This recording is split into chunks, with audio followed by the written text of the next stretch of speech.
folks, how are you doing and welcome to another Natter. Today we're going to be talking about the most modern day role spares that we know about that were alive in our lifetime. Yeah, kind of. So Princess Margaret was alive in your lifetime, wasn't she? Oh, I suppose Exactly. So. Prince Andrew is. He's very much alive, yes. Has his. Yeah. Prince H. From Steps. There you go. We got the idea of this from Scoop. So this video was going to be a Natter talking about Scoop. And I said, what if it gets a bit controversial, that, or what if it gets a bit boring, a bit deep, dark and dangerous? And then I said, let's just lighten it up with talking about Margaret and Harry, which kind of like thinking about it could also get deep, dark and dangerous. But anyway, we watched Scoop. Let's start with Scoop. Keep my mouth So shut. we're going to talk about Scoop because most of your royal history comes from things like Scoop and The Crown. Yeah. Mm-hmm. Yeah, Crown and the Windsors. Yeah, and that's about it. Can you say you enjoyed it? I enjoyed it. It was thought-provoking. Yeah, I mean, to be honest with you, I think it was good drama and it was very, very close to... You might as well just watch the actual interview in parts of it. You know what I mean? They could have cut the drama down quite a lot and just played the interview in the middle. But it was good. It was some good acting in there. I can't remember what the guy's name who plays Andrew. But he was really good, wasn't he? It was like a morph, because he looks nothing like that in real life. Very good. It was quite a morphing into Andrew. I've never met Andrew, and whether he portrayed him in an actual sense, I don't know.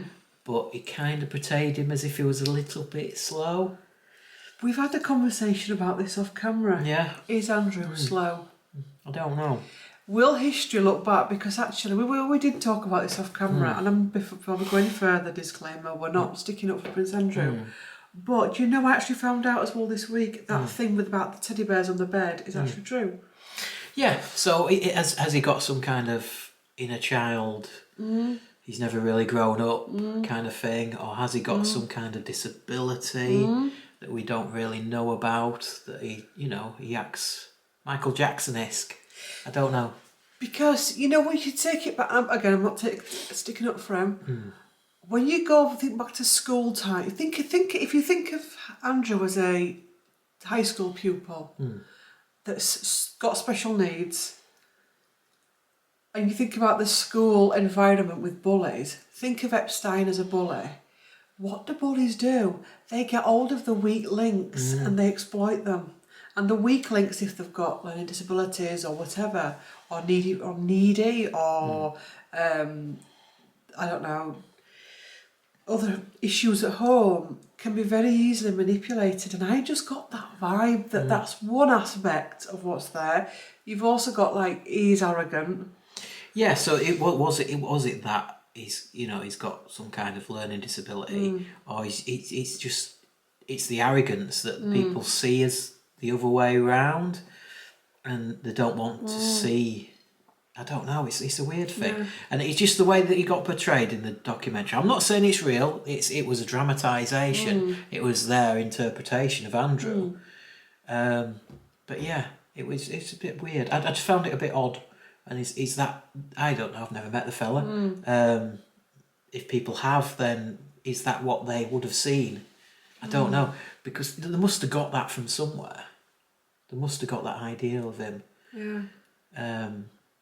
Is it just that he's had such a sheltered life, maybe, and it's nothing to do with any kind of learning disability or anything like that? It might be that he's got the sheltered life. But they were in the Navy, for God's sake, weren't he? He can't be that. But then, would he have got insulated from the common mariner? Yeah. The common, I don't know. What do you call it? It's not a squaddy. What do you call it? Soldier. I don't know. No, it's a seaman. A seaman. Would he have been kept apart from the common man, as it were, and he was only really snoozing it with the officers? Because I think he was a lieutenant commander, was he? I don't know. Something like that eventually. I can't remember. Something like that, because we went to Falklands, didn't we? And that was all the sweating thing. That's where he got that allegedly from as well. which was interesting. I can't remember if they played much of that in the drama. They actually didn't, did they? They didn't talk about that bit. They didn't, and they didn't really. They glossed over the Pizza Express a bit as well, didn't they? They did. Yeah, because strange that. But the thing is, with the royals, they are brought up in a very different way to us. And they are very isolated. And they don't have worldly skills like we have. Honestly, they've got no worldly skills, and not that no common sense, but the worldly skills that we've got. I mean, I don't remember watching the Diana interview because it was... Oh, I wouldn't have watched it live. Oh, you were joking. What? I wouldn't have watched it live. I watched the Andrew one when that came out. You probably wouldn't have watched it, would you? No, it was in the 90s, wasn't it? I'd have been... You'd have been listening to Raven at Oasis. Yeah. I'd been out down the pub or something, you know what I mean? Liam and Noel. Yeah, but I do remember the Andrew one, so that's why it resonated a bit more with me, because I actually watched it when it aired. I taped it, I can't remember. But I watched it around the time, and I watched the whole thing. So that's why I kind of know what was said. And yeah, it was interesting. It's interesting to see the narrative behind it, how they kind of persuaded him to do the interview and persuaded the people behind the scenes for him to take the interview. It's actually quite scary, don't you think, how those people, those journalists, could get behind those palace gates, behind the palace doors, into the fold and into a meeting with Andrew. And nobody thought to really step in and stop it. It's odd, isn't it? Well, you mentioned that he mentioned it to the Queen, and she says, "Well, crack on." Which never says no to him, though, did she? Well, that's the thing. Apparently, he was a favourite child, and you know, maybe I don't know if he'd have explained it. I says, "Oh, mummy, I'm going to go and do this," and she says, "Fair enough, off you pop." I don't know, but yeah, it just seems strange. I mean, I don't know. I've forgotten her name now. What was her name? The woman who played his secretary. I've forgotten what her name is in real life. I've forgotten all the names. I should have Googled all this before we came on, but no. Oh, yeah, as soon as I come on there's camera... a rumour that she actually was in love with him in real life, you know. Well, I mean, again, you'd like to think... Starstruck, you see. Yeah, that's the thing. Power imbalance, they think they're in love, but they're not. They think that the next thing since sliced bread, as it were. And, yeah, she maybe... did the wrong thing, thinking if she was going to help him, and it actually hindered. And obviously, the people who booked him, as it were, the Billy Piper character, kind of manipulated. What? Billy Piper character. I don't know who the real woman was. I'm sure she's written a book in real life. Maybe that's a book we can do for one of our vlogs one time. Possibly, yeah. I can't remember what her name is. But yeah, it was interesting. I think it's well acted. I was listening to a podcast about it the other day, and they were actually interviewing the real woman that went and grabbed him basically to do this and set it up, the Billy Piper character.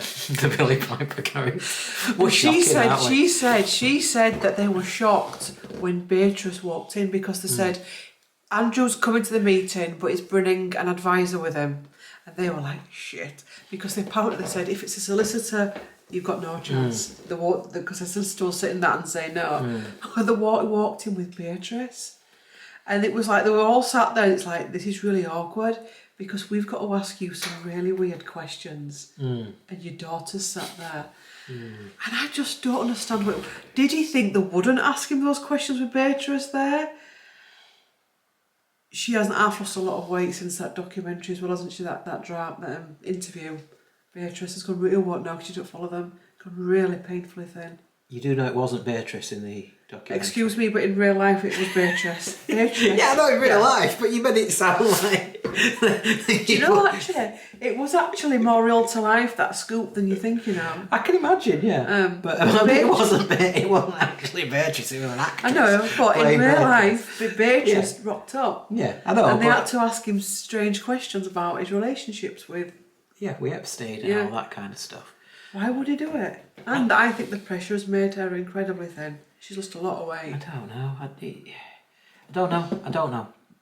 Like I say, he got portrayed in a certain manner. I don't like labelling, you know what I mean? Everybody's got some kind of learning disability or whatever. I'm dyslexic. Everybody's got something, I think, you know what I mean, of some description. A little flaw, and he's maybe bigger than others, I don't know. It's obviously, they've picked it up, and maybe he's just a bit nervous, you know what I mean, in front of people, which you wouldn't expect a role to be. But obviously, as this video is, we're talking about spares, and maybe he didn't need to be the man in the camera, so he is nervous in front of camera or with people because he wasn't going to be the king. He wasn't going to be the next one coming through. So he kind of was in the sidelines. And so, I don't know, maybe that's why. There's all many different reasons. It can also be arrogance as well, really thinking, because, you know, the elite and the rich think they are untouchable. So he wouldn't have been, would he have been looking at that situation like a normal, everyday person would have been? Because if you're brought up with you're untouchable, and his mum brought him up untouchable, society, in a world where he's untouchable, he probably just didn't think twice to it. He's untouchable. Well, you know, he didn't feel he did anything wrong. And that's even more scary, isn't it? Exactly. Anyway. Yeah. You know, it was blatant from some of the answers he did in the documentary that he wasn't guilty of anything. He said that about Jimmy Savile. And he Oh, says, I knew Jimmy Savile more than I did. Epstein, yeah. It's just... Well, whether that... You'd like to think it was real, because obviously they must have... They probably recorded that interview. Jimmy was really... He got really close. Have you seen them? Jimmy Savile more than Epstein. That's bad, isn't it? He got... What's he saying about Epstein, though? You know what I mean? I knew Jimmy Savile more than... So and he was so blatant with it as well. Yeah, again, it was a documentary, so I don't know how real it was.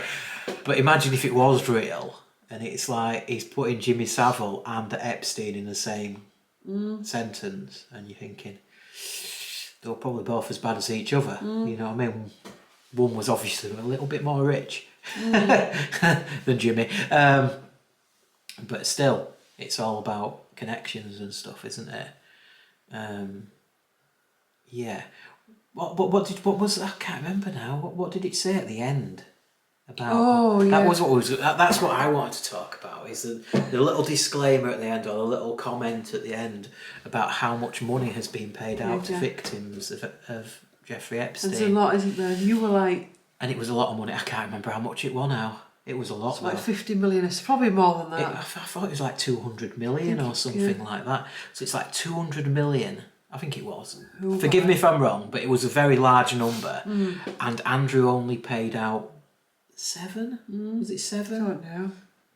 Whatever it was a very small percentage of the overall money that has been given to Epstein's victims. Where has all that money come from? Who's paid it out? Because I've not heard of it. Has it come from the Epstein estate? I don't know. Or is it other people like Andrew who have been taken to court? What? I forget to tell you this. Don't keep repeating certain words. Oh, let's shove again. No, he said no. You can get away with it a couple of times, but don't keep going over the same words over again. Which ones? Because it flags. Honestly, it does. Okay. You get away a couple of times. This is where we start going JS. PA. Seriously? I can't do acronyms. I just say you know who. You know. You know, honestly. Yeah, all right, fair enough. It's fine. But who are they? Who are these? I'm going to go and make a tin hat. You carry on. What? Carry on. Let's just see if I can't even remember what I was saying now.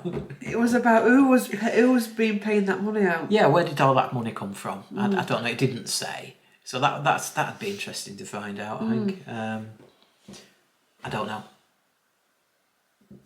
It was a lot of money. It was a lot of money, and I'd only be going down what I'd call the tin hat route. Is if I came out with any kind of idea, because it'll all be just in my head. It will just be my imagination making it up, and it could be either real or not.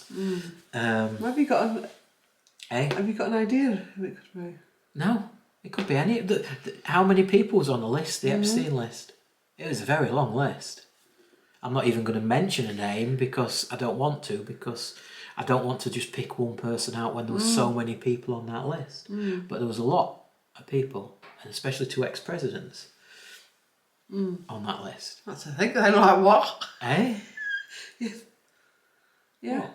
Yeah. There were 2 ex-presidents on that list. I won't say out loud. But yes, but we just don't know. We just don't know where that money's come from. And it didn't explain. No. And it was interesting. It's like, okay, yes, Andrew's lost a lot, but as you know, out of the greater scheme of things, he was just a small fish by the sounds of it. Unless it was all money that they'd taken off Epstein, I don't know. But who knows? Can you even get a compensation when somebody's been convicted? I don't know. And what also gets me is the bodyguards. Where are they? What is the role of the bodyguard? You think the bodyguard would say to these people, why are we going in here?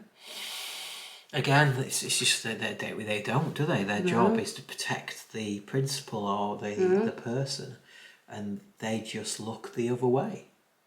If you know what I mean, it's nothing to do with them. They're there to do a job. If they start getting into it, they're not going to be able to do the job, are they?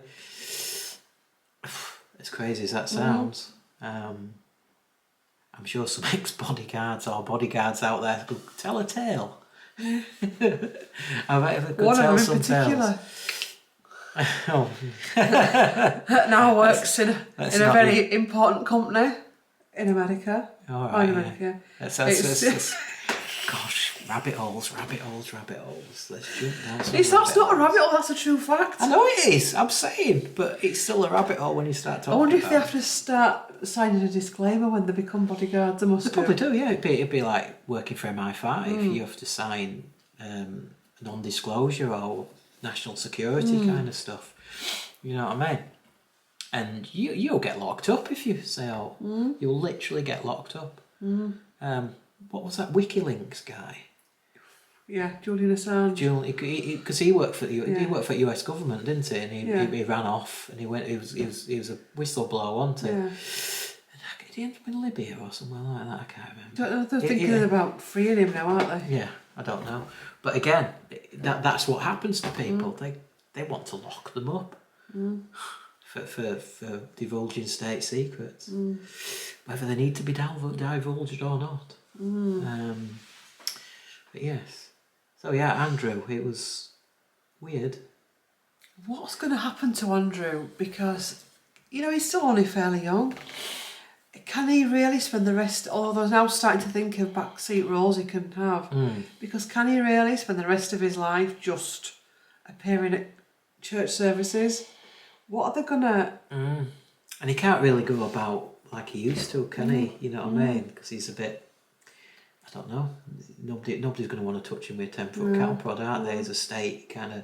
It used to go off as like enterprise and all that kind of stuff, and selling Britain and all that kind of stuff. But you can't really sell Britain, can you? When you've got those links to yourself. I follow that Daily Mail Raw channel. I think it's something like that. Daily Mail Raws or something on YouTube. It's actually quite interesting, and they were talking about.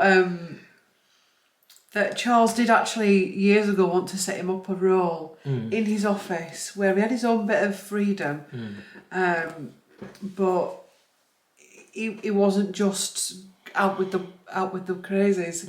But apparently, I think Andrew refused, and then the Queen said it was okay. And actually, how different life could have been if he'd have been given a little bit more direction. But the whole thing of spares.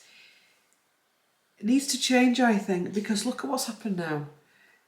The king couldn't work for a while, so his brother and sister stepped in.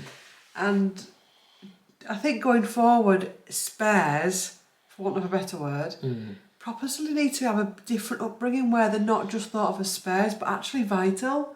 Because if all of a sudden they become ill or whatever, They are actually the next in command, really, kind of. Well, we've got an ageing monarchy now as well, haven't we? They're an ageing institution, and somebody they're likely to have somebody off ill, or you know what I mean. When people are getting to that age, and they're going to need some help, they're not going to be as mobile as they used to be, so they are going to need that help. And say William, he's only got the one brother, you know what I mean. And so when eventually William becomes king, and his aunties and uncles can't do it anymore, who's going to step in? Who's going to step in and help William? You know, his kids might not be at the age that they can properly step in at that stage. We're looking, 10, 15 years down the line. They're still going to be in the early 20s. And he's got his brother who's swanning around America. You know what I mean? And he's at the minute he's no help whatsoever. So, you know, whether there's something can be done there to bring Harry back, I don't know. Will people want him back? I don't know. That's the thing. That's the problem. I think there's too much water passed under that bridge. For some people it has. For some people it hasn't. For some people it hasn't. And some people actually don't give a damn and will go with whatever. But it is going to be an interesting few years, monarchy-wise, I think, in relation to because there's, you know, like you say, it is ageing, and they're putting more and more pressure on them. But what would you do going forward? A monarchy where not that you'd get rid of the heir and the spare, but you have to have the monarch, but more role for the spare rather than because at the minute, from what we can see as mere humans, it seems that they're pushed to the sidelines and they're not really given that much steerage. Well, no, we go right back to Margaret, and I mean, I've only my history comes from the Crown. I'm sorry to say, on Margaret, but. She was a party animal, you know what I mean? And she's like, I'm never going to be queen, I'm just going to go out and have a good time. I've got a lot of money, I can do what I want, I can see who I want, I can be what I want, you know what I mean? I can have as many holidays as I want, off you pop. And also as well, that must also cause, and I think it does cause a resentment from the heir to the spare, because the heir's watching the spare going, woo! And the spare's watching the heir go and getting all the pomp and, you know what I mean? And so they need to balance that out, I think, going forward. Well, I think the Crown.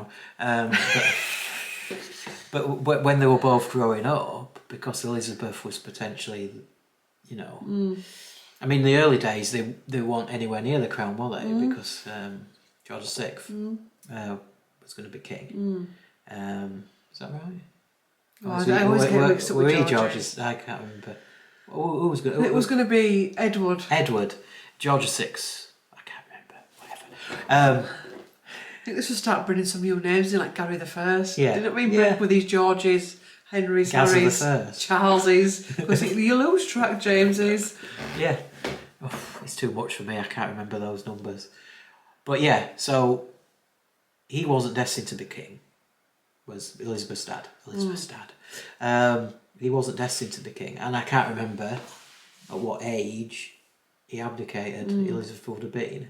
I think they were teenagers, if that rings a bell. I can't remember. Forgive me if I'm wrong. No, I think they were younger than that. Were they younger than that? I think they were. Yeah, I'm trying to remember back again to the Crown how old they were in that. To be fair, you know, actually the Crown didn't sway that too far away from it. No, I think they used a lot of history. I did a little bit and jazz some of it up, but it didn't sway that much, too far away from it. Yeah, so she was brought up as the heir apparent, was Elizabeth, and obviously Margaret wasn't brought up to that standard, as it were, and that's where it shouldn't happen that way. I think they should both be brought up the same way, and I think you go right back to, I don't know, any king. Your Richard III time and all those kind of your Tudor kings, I'm sure that wouldn't have been the case because of life expectancy, because that heir may not make it to be king. So they have to bring up both sons to the same standard. They both have to be fighting kings. They both have to be. Point, You know what I mean? But obviously, you got to this stage where kings aren't warriors. Yeah. They're just people who sit on a throne. See, no, I don't know, because Prince Arthur and Prince Henry, who became Henry VIII, Henry was, according to Alison Weir, was proper indulged, really indulged, and whereas Arthur was shipped off to his own castle, brought up like a little Lord Fauntleroy, so it has been going on. I think Henry VIII's time, though, there was still that potential for insurrection, and you know what I mean. That the king needed to still have some kind of fighting nouns, and I think it was after that's where it kind of, well, probably Queen Elizabeth I's time, that he didn't need to be a warrior. Another idea could be for the heir and the spare to be brought up that if they wanted, they could actually both rule together if the heir doesn't want to get married. Because how many royal people have been forced into marriages that didn't really want to be? Whereas that leaves it where, you know, and well, if there's obviously there'll be thankfully no children come of that union because there'll be brother and sister want it, or brother and brother, then that also leaves the fact that other people further down the line have a chance. It keeps them, does that keep them from straying into... I think they need to just, you know, I don't know, it's discipline, isn't it? It's a difficult one. They also, apart from Zara and Peter Phillips, and I suppose British and Eugenia keep their heads down. Actually, now it seems to be the ones that get, I don't know, nearer to the throne that get more... Well, I think it was that time, wasn't it? Your Margarets and your Andrews that seemed to just go off rails a bit as spares. And Harry to some degree. And it needs to change, I think, because at this moment in time, we haven't really got a spare. Yeah. Well, we've got the kids, haven't we? But they're not ready yet. So in theory, you lose Charles, you lose William. I'll tell you what, if we did, you know what I'd do? We're in trouble. I'd actually go and build a bunkering garden. I wouldn't be going online or anything because people will just flip. But you lose those two and you're in trouble because Harry's not popular enough to come through. And obviously George would be the heir apparent, but he won't be able to rule without a regent. I'm getting the words right here, aren't I? Yeah. He'd need the hand of the king or something like. So I'm going Games of Thrones here, but yeah, he'd need somebody to look after him until he became old enough to be crowned, and that's where you need some kind of regent, and that's where you'd probably have. Well, you'd look at either Andrew or Harry. No, I think it's Anne. I think it's Anne and Edward. But again, they're aging, aren't they? Like Beatrice. I see that doesn't scare me because I know full well that if God forbid anything crazy happened, there is enough people in line to step in. And even if you ended up with Queen Beatrice, Queen Bee. Well, that's the thing. I don't think they'd actually be crowned. I think they'd just be a regent. Yeah, but she could. She could. If God forbid. Because actually, so bear with me a minute. Let me think this through. William, George, Louis, Charlotte, Harry, Archie, Lilibet, and then it's Beatrice. Would it really? Wouldn't it go back to Andrew at some stage? No, I think it goes to Andrew, but I don't know. Obviously, because did everybody get proper stressed out when Beatrice went to see Clarence House when Kim got diagnosed with the cancer? She must have had to get sworn in. And they all said that, but I actually said I think he just went about her rent. She does rent a flat in St. What? Yeah, you don't know, do you? It was odd that I must admit. Well, they do have these. Harry just flew in for about 2 seconds, and then Beatrice came in and it was odd that. I don't know. I don't know enough about royalty to even gauge this, but they do have all these archaic. That's the word I'm looking for. Traditions and things they have to do when things start to go wrong, which are all, problem solvers, as it were, if the king was to pop off this mortal coil, as they'd say in Monty Python. We can only see, can't we? But I think future going forwards, I think William needs to look after Charlotte a bit more. Whoa, did you hear that? What? It's actually George. No, well, we're talking about spares. Oh, yeah, we are, sorry. We're talking about Oh, you're spares. tuning in then. Mystic Gary here. Mrs. Conspiracy Theorist. No, that's not a conspiracy. That's just being a I'm mystic. I'm It's a bit sure. of a different. We're not having that. Not having that. It's not witch trials. That's what they call witches. That's the modern thing now, calling witches conspiracy theorists. Anyway, moving on. Moving on. What so you've lost me now. About William looking after Charlotte now. You don't have to look after Charlotte now, because we're talking about spares. And we're talking about how the spares need to have a better lifestyle rather than just a, I don't know, millionaire lifestyle, as it were, where they've got no responsibilities whatsoever. She needs a role, like you said, that they tried to do to Andrew, that they need a role. They need a role. And like they're doing now with Edward and Anne, they've all got roles of the kids. Andrew would have had a role if he hadn't done what he's done, or not done what he's done. We'll never know, I don't think. But the evidence is pretty damning. But it's never going to go to court because he paid her off. But yes, we don't know. But yeah, we need to start looking after these spares, I think. Little Charlotte needs a little job. Do you know something I've just thought of? People can lose the shit over the fact that William is quite... He's not like Charles in relation to work. But actually, is that not a good thing that he's not after doing everything? That actually is quite happy for somebody else to do something. Because again, this overworking energy they've got, the heirs. What kind of a life do you get with that? And actually, you know, why cannot some of these duties be more evenly spread about? Well, that's the issue you've got, it's not isn't one it? person having all that duty on the shoulders. That's what you got with the Queen and Charles. They worked too hard and they didn't look after the kids, and the kids have gone a bit wappy. You know what I mean? The younger ones haven't been so bad, but the older ones are a bit out there, aren't they? And Harry and William are somewhere there as well, because Charles has never been truly there as a father.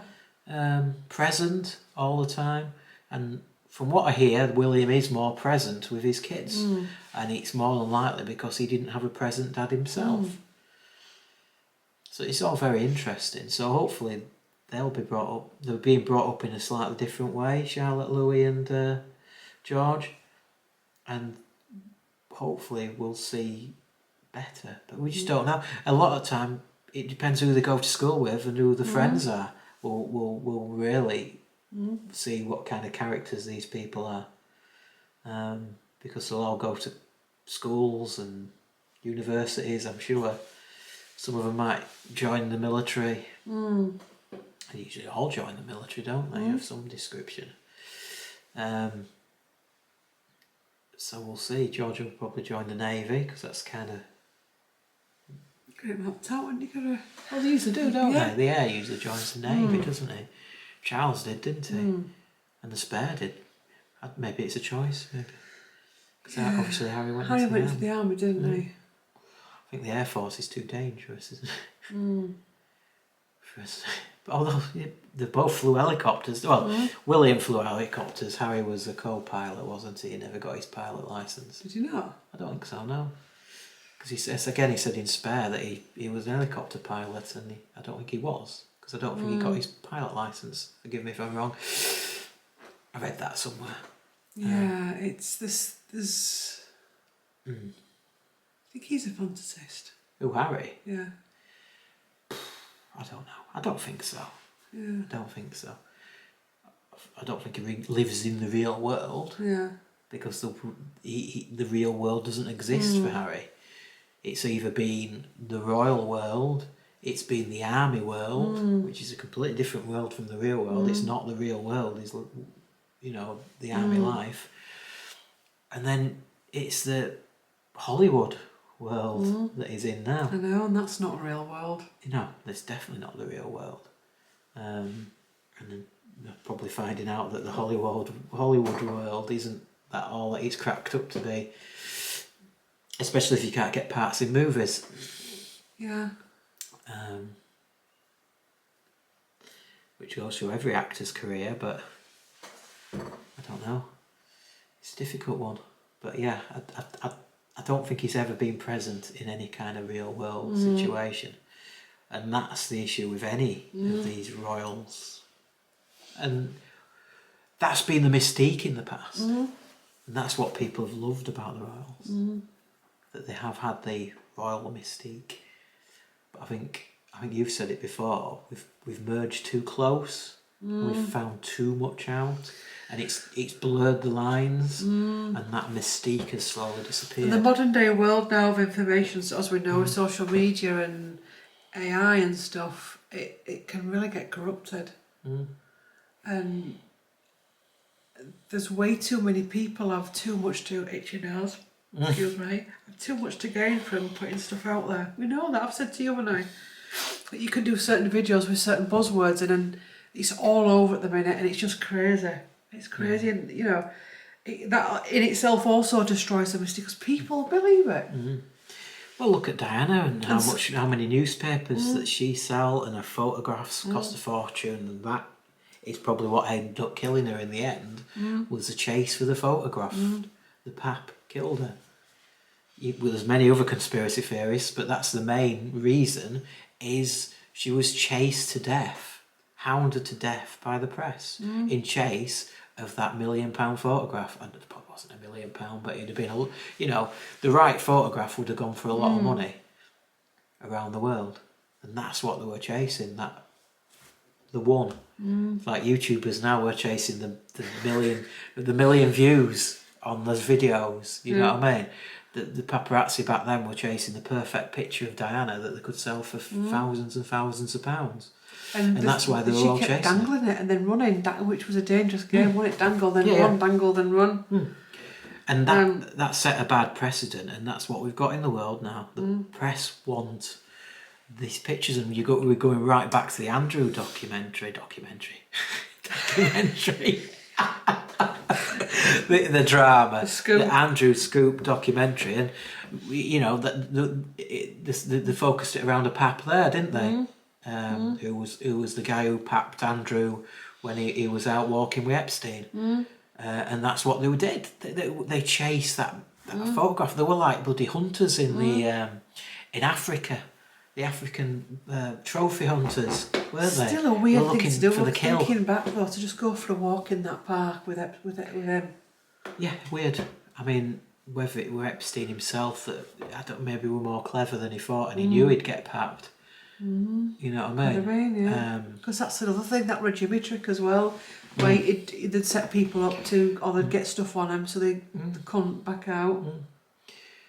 Because that's the thing. Why did you keep going back, Andrew? Why you knew he'd been convicted of paedophilia, but he kept going back to see him. And that's the questions. Why did you keep going? He never answered it, did he? He never answered those questions.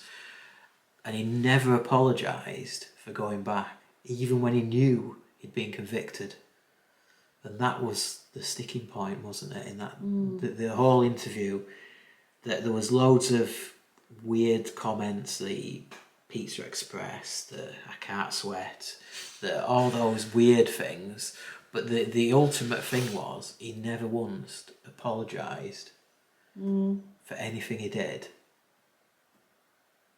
even though the evidence was quite compelling. But you tried to give him ample opportunity to do that. So even if, you know, what's the name, Virginia Guffrey, whatever, if that wasn't real, he still had his interactions with Epstein, and for a royal person that was a no-no. And I don't believe, I can't believe, I always get them mixed up. MI6, is that the international one? Is that James Bond? Or is it MI5? One of them's internal. It's like CIA and FBI in America. One of them's internal, one of them external. I can never remember British as well. I know the American one.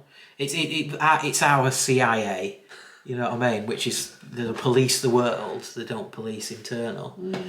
I'd say it's MI6. I'll guess. You'd have thought they may have done something. They must have known that Andrew were popping around with a potential dodgy character. You know what I mean? 'Cause they're not thick people. These people, they stop terrorist threats and stuff. You know what I mean? They stop dodginess happening. They try to anyway.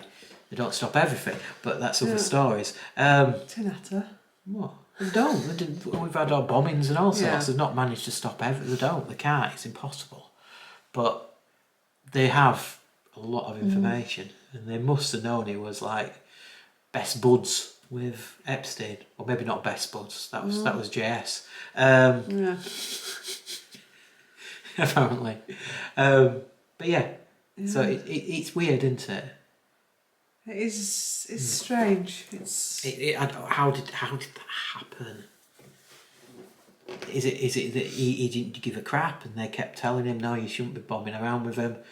And Well, the rumour is as well that Charles was told to stop bombing about with JS and ignored them. People saying, "You aware, sir, that there's rumours about this man?" He just brushed it off.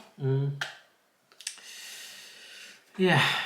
Again, is it naivety? Is it elitism? You're shite. Yeah, well, I know more than you. I know better than you. He's always been a good friend to me. You know what I mean? Are they actually? Are they so desperate for they get attention when they get in front of the flash bulbs, but actually, are they so desperate for a companion and attention in that they'll go and be friends with absolutely anything?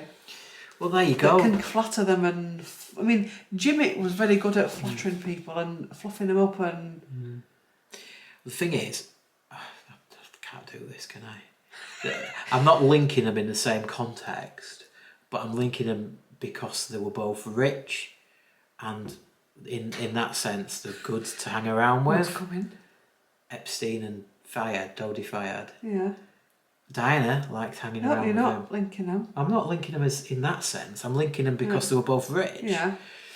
And as a royal or somebody who's used to wealth, when you're out and about, you're not going to see that much wealth about. You only get it in England, really, and in Scotland and in the palaces. But if you go to America, say, you want to go to a nice mansion or some, you know what I mean? So he was using Epstein for that wealth and grandeur in America, just like potentially Diana was using Dodi Fayed for his wealth and his private yachts and his jets and his cars and his... Because they do say that even though they're royal, they are very frugal. And I know that can trigger people because, yes, they do live in palaces, but they are very... I don't know. They've got to be so careful how they use the wealth, especially in this modern world. So someone like, Fayed that's got yachts and... Yeah, somebody will spend their money on you. Yeah. You're not spending public... I think that's the problem with royals, is they don't like to be seen to be using public money unless it's for business. You know? It's a business expense. You know what I mean? You know, I can only spend so much when I go out on business at work. And they're the same. They have probably a slightly bigger expense allowance than me, but they can only spend so much public money. And so knocking about with rich people, now, is that out of naivety or is that out of any other gain? I don't know. And so that, you know, if I was looking at it the other angle, I'd say Andrew liked knocking about with Epstein because he was loaded. And he used to send him out on his private jets and stuff like that, and you know what I mean. And he saw that all the young girls might have been a bonus. Well, he also I don't know. reckons that it were business contacts and stuff as well, isn't it? Well, he had contacts. He had thumbs in every pie. Epstein. He had friends all over the place. Look at the Epstein list. I won't even mention a name. All you have to do is Google it, and there's a massive list of political figures, A-list celebrities, B-list celebrities, rich people, elite figures in They that do list. say though on that list that not everybody on that list is questionable because he knew a lot of people. Oh yeah, You've got to say that because they do. No, and Depending on who you talk to and who they admire is on that list, they'll say whether it's. apparently when he had these parties, he had a private room, and only certain people could get into the private section of his mansions, and so I don't know, 80% of the list probably only ever went to his parties and only ever saw the main rooms. And then it's those ones that went into the secret rooms. They're the potential dodgy ones. You know what I mean? Who knew what was going beyond the curtain. They went behind the curtain. It would have been, it was like, you might could call it a curtain, it would have been a locked door with a security guard there, but you know what I mean? You see it in films all the time in these clubbing drug lords and things where they have the secret areas where they do what they want to do. What? You could be just like I said. What? You can get flagged for saying and you can For what? for saying certain things. You'll get either a red S or an A red orange S, S. and you can deal with that. What is this, Nazi Germany? SS? What did I say wrong then? No, because the thing is how it works. Like when me and Eddie did our video, because we were talking about DRUGS, our video would not be monetized, and you get flagged with YouTube. Okay. So when you start using it, no, not because it has happened. You can get it pulled, or you can get it flagged. Right. Okay. Because I said something Lord. Yeah, just be. You've got to be. It started. It's almost like pulse. What? You know, and that's how. Right. Fair enough. You're not told I've off. just been told off on camera. You're not told off. You're not told off because it's just, you know. It's a learning curve, isn't it? It can be so easy to forget that you're on camera and. But yeah, I've lost my train of thought now. Sorry, I was going down a rabbit hole. You see, I just want I make a point because we can all accuse each other of being conspiracy theories, but actually it's within us all. Oh, it is. Everyone's got, and I get it's a bit of a sore subject for me at the minute because, yeah, it just is. Everybody's got an imagination, and everybody can think outside the box, and everybody can have a bit of a what's the word? Look at it from sideways view. But yeah. Yeah.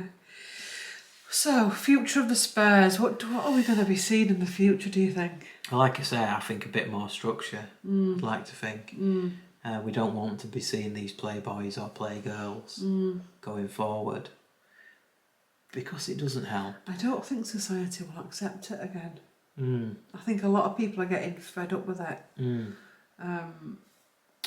Randy Andy. And all of the stuff with Harry that's just on and on and on. Well, he seems to quieten down a bit now, doesn't he? It's Megan though, isn't it? No, she's flying high. Is she? Not flying high like that, but it's just... She's only doing a bloody... Yeah. I don't know. Marks and Spencers, a posh Marks and Marks and Spencers. Spencers. You know, posh the range or something. You know what I mean? She's only trying to earn money at the end of the day, isn't she? She's only trying to... Yeah, she's trying to get bored housewife, isn't she? She's trying to get... You know what I mean? She's trying to get that market in America. Whether she's gone too far, I don't know, in that market. Whether she's miffed too many people off along the way, I don't know. But I don't think I'll be going all the way to California for a jar of jam. Might be to get on the internet though, like diddly squat. Yeah, it is strange because I'm actually going to do a video about the jam wars after this, and what she's done with the jams, it has set people off going onto that Buckingham Palace shop and Highgrove shop and ordering jams because it's like, oh, jam, you know, everybody likes an artisan jam. It's a strange old world, isn't it? It is, yeah. I think we've gone round a few circles on this video. Yeah, I think we've done it. I don't think we know what the future's going to entail because I think we're in very interesting times.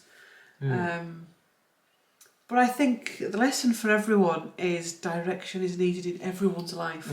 Whether you're an heir or a spare or a no. I think everyone needs direction and a purpose. I think when you don't have direction and purpose, you run into trouble. I remember, I think it was Britney Spears said that when she slowed down the singing and she was like in that centre, whatever it was, conservatorship, that's when things can start to spiral because you've not got that structure, and that's been the problem. I think structure and place is needed for everyone, otherwise you do go into... I remember years ago when I was off sick for 6 months it was, and a friend of mine that had been off sick for like a long period said, make sure every day you get up like you would for work, that you get up at the same time, that you get up and get a shower, that you get up and put your makeup on, and that you do things, you don't just sit there watching Netflix. I don't think we had Netflix back then. And it actually worked. It actually worked. When you just, and you just totally give up, that's when trouble comes in. Or when you just go, woo, party time, that's... And maybe this is what the spares have done, they've just given up. And what we were trying to perceive as a mental illness or whatever was just, narcissism, what's the word I'm looking for? Authoritarianism, the royal, what's the word I'm looking for? Don't know. I think they're better than they are. Yeah. That kind of Elitism. stuff. Elitism, yeah. That it's just because they've not got that direction. And they've been pandered to, Yeah, it's an interesting one. There's so many things you could say about your Spares, your Andrews and stuff, and you look at this documentary and you can think one thing about him and then you can think another thing about him, and then I think that's with all people. Everybody's got loads of different characters within them, depending on how you see it, and that's where I think you've got to be careful with these documentaries because they could set you down one route that's you're down a one-way street and you're never coming back. You know what I mean? Like we did with Andrew a little bit, thinking he was a bit, mentally he's just so weird. I don't think he's right. I weren't expecting that. That's why I've banged on about it, I think, because I weren't expecting him to be portrayed in that manner, of not having all his cylinders banging on. I don't think he does have. I don't know. I wouldn't even. I don't think that any of that behaviour is normal. Oh yeah. But whether he's like that, I don't know. It's just weird. It was just a weird thing to see. There is a history in that family of mental illness. Well, yeah. Serious mental illness. And like Duke of Edinburgh with his mum. There is an history of it, and they do. It's the bloodline stuff, isn't it? So there is going to be issues. Yeah. Where. It doesn't show. You can get a rich man that is just a cad, but with Andrew, there's just something not right there. There's just. It's almost like he's in a bubble of his own. It's weird. Yeah, that's what I'm. Yeah. That's Andrew's reality, and it's not elite reality. It's really something that's. That's Teddy's a good on the description. bed. I like that description. Oh, I've said something like that in this video. What? I like that. I like that description because that's what it was like. You know what I mean? It was like he is in a world of his own. You know what I mean? And he's not in this world. He's not in the elite world. He's just somewhere living in his own reality. Interesting. The madness of King George is not that far away. No. No. And a lot, especially the males, seem to really struggle with mental health, split personality, temper tantrums.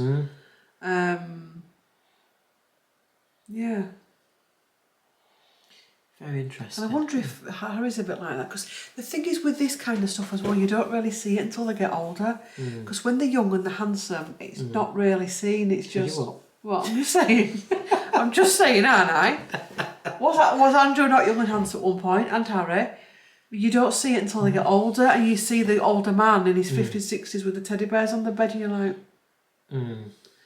this is a fact that things like that show as they're getting older. And you don't see, and as people get older, things can get worse as well.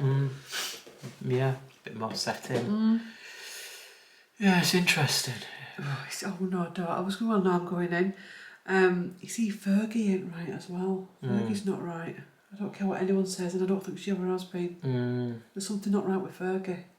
And how she is now. I mean, you know, she can go through what she's gone through, and just you see him out going to church, and he's stomping off, and he just leaves her, and she's like, and it's just like even Fergie's odd. She's always been a bit odd though, hasn't she? Let's just face it, she's been a bit, some of the stuff she's got up to. Yeah. And it's like, you don't go licking people's toes when you're... Yeah. But that's what I mean. It's... You know what I mean? We didn't see it when they were younger, but as they're getting older, it's like... And when she used to do that story time on YouTube, did you see that? Where she used to sit in a room with old teddy bears around her and read stories and fairy stories to children on YouTube. You could call it story time with Sarah. And because I said to you, gee, it's not. I don't know. It's difficult, isn't it? You know what I mean? Maybe it's something. But again, with your husband's, well, ex-husband, why did I say husband? Has got that hanging over him. It's just a little bit. It's not reading the room, is it? I don't know. I'm not sure. I don't think she's. I don't think she's the full shilling. Let's put it that way. To anybody to stand by Andrew like that, you know what I mean? You've got to think, why? You know what I mean? Yeah, I don't know. We'll see. Interesting. It is. I think we've run out of controversy. Yeah. So, what do you think? Yeah, oh to God. The spares. Yeah, what do you think to the spares? Let's see what you say. I wonder what do you think to the future spares, the up and coming spares that are... Yeah, let's hope that they're... Louis. That's Harry, that, isn't it? No, well, yeah, well, or yeah, Louis Harry to his like mum that. like that, was she like that? Yeah. To his mum. But actually, to be fair to Charlotte has a lot of the Queen's grace in her. She if that's nurtured and she's kept stabilised, you could have a really good spare there, if not an heir one day. Because there is a possibility that she could become queen, either of this country or another one. Can see that as a possibility. She has got a good grace about her. Bless her. Right then, on that note, if you like this video, put a spare tyre. A spare tyre? Spare. A spare tyre. Spare tyre, a crown, or all those kind of things. But if you want to comment, but not sure what to put either a spare tyre or crown in the emojis. Or pound signs for Epstein. Yeah, I don't even want to think of what you might put for Epstein. God. Anyway. But yeah, anyway. What a camera for paparazzi. Yeah, paparazzi. What a notepad for a journalist. Or some Pizza Express. Anyway, have some fun with it and we'll see you in the next one. Like, comment and subscribe. See you later. See you later, bye. Bye.